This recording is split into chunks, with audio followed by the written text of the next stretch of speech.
So today, we're going to tackle one of the biggest questions out there, but we're going to look at it from an angle that you've probably never heard before. Let's get right into it. I mean, it's a feeling we've all had, right?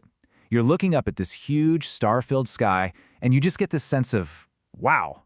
And you can't help but wonder, is anybody else out there looking back at us?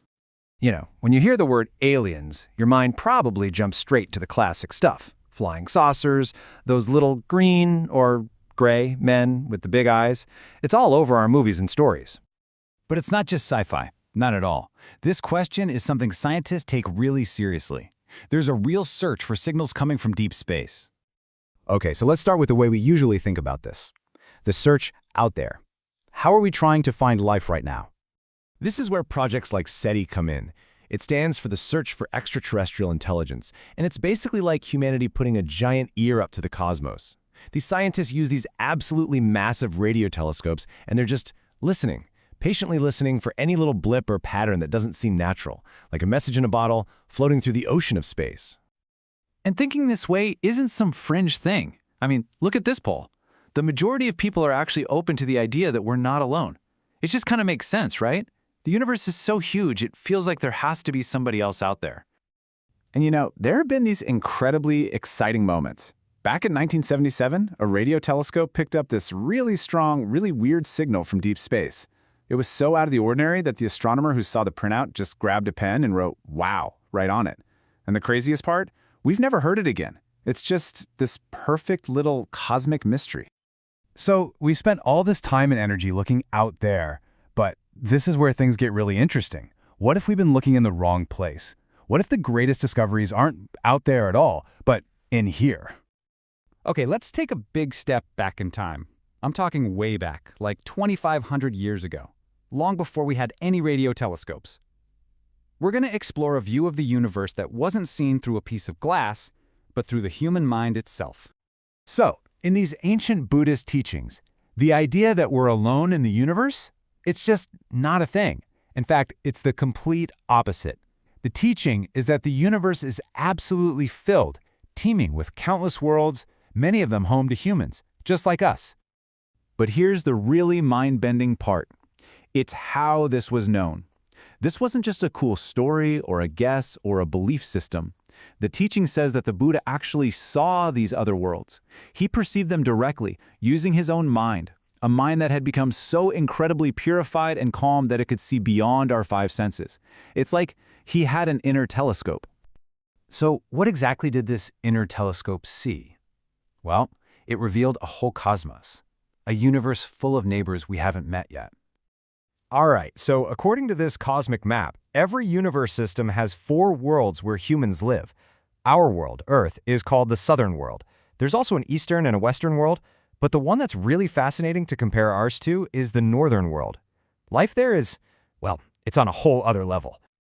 Just try to picture this for a second. In this northern world, everyone has a guaranteed lifespan of exactly 1,000 years. There's no sickness, no poverty, no hard labor. And get this, if they want something, like food or clothes, they don't have to work for it. They just go to these magical wishing trees, and whatever they need just appears. There's no private property, and everyone is just naturally kind. It's a life of perfect, total ease. Okay, so right about now, you're probably thinking, wow, that sounds like paradise. Sign me up. Why on earth are we stuck here? And that's a fair question. But according to this perspective, our world, with all its messiness and problems, has something incredibly special, something precious that those other worlds don't. Here's the key difference. In that super peaceful northern world, life is so good, so easy, that nobody ever has a reason to look for something deeper. There's no suffering to make them stop and ask, is this all there is? But here, on our world, we get both. We get the joy and the sorrow, the pleasure and the pain. And it's that very contrast, that mix of good and bad, that creates the perfect soil for spiritual growth. And that's exactly why our world is considered so special. It's the ultimate spiritual gym. The challenges we face, the struggles, they're like friction. And that friction is what can create the spark of real wisdom. It's why great spiritual teachers, like the Buddha, are said to appear here. This is the place where they're needed most, and it's the only place with the right conditions for a profound awakening to happen. Okay, so after this huge cosmic tour, what does all of this actually mean for you and me today? Let's bring this whole journey right back home. It's really important to get this next part. This whole cosmic map, with all the different worlds and people, it's not being presented as just a cool fairy tale that you're supposed to blindly believe. No, the most amazing and empowering part of this whole idea is that it's taught as something you can see for yourself. It's a perceivable reality. That same incredible clarity of mind that can act like a telescope to the universe, that potential is supposedly sleeping inside every single one of us. So how do you do it? Well, the path is an inner one.